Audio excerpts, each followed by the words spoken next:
కార్తీక మాసం సందర్భంగా నల్గొండ పట్టణం పానగల్లోని పచ్చల సోమేశ్వరాలయం ఆవరణలో శివమాలాదారులు ప్రత్యేక పూజలు నిర్వహించారు. మారేడు చెట్టు కింద మహాశివుని చిత్రపటాన్ని ఉంచి పూజలు ఘనంగా నిర్వహించారు.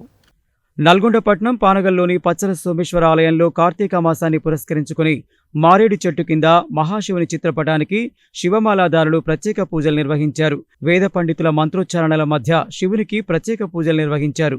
ఈ సందర్భంగా గురుస్వామి చాపల యాదయ్య మాట్లాడుతూ కార్తీక మాసంలో మారేడు చెట్టు కింద మహాశివునికి పూజలు నిర్వహిస్తే ఎంతో పుణ్యఫలం దక్కుతుందని అన్నారు. అనంతరం నారాయణదాసు ఎల్లయ్య స్వామి సహకారంతో శివమాలాదారులకు అన్నప్రసాద వితరణ చేశారు. ఆలయ అర్చకులు నవీన్ కుమార్ శర్మ ఆధ్వర్యంలో నిర్వహించిన ఈ పూజా కార్యక్రమాలలో బాబు, పోగుల రాజశేఖర్, వేముల సోమయ్య, పొడుగు హరీష్, రవి, నాగరాజు తదితరులు పాల్గొన్నారు.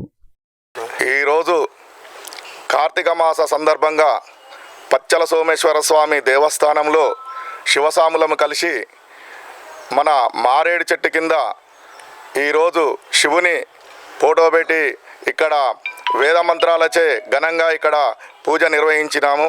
ఈ యొక్క కార్తీక మాసంలో గనక బిల్వ వృక్షం కింద ఆవు పేడతో అలికి ఇక్కడ పూజ చేసినట్లయితే చాలా పుణ్యఫలం వస్తుందని మన పురాణం చెబుతుంది. అందుకే ఈరోజు శివసాములం కలిసి ఈ యొక్క బిల్వ వృక్షం కింద ఆవు పేడతో అలికి ముగ్గు పెట్టి ఇక్కడ మేము ఘనంగా పూజ చేసినాము. అనంతరము ఇక్కడ ఈ యొక్క బిల్వ వృక్షం కింద ఇక్కడ స్వాములందరం కలిసి అన్నదానాన్ని నిర్వహించి ఇక్కడ మేమందరము భిక్ష చేసినాము.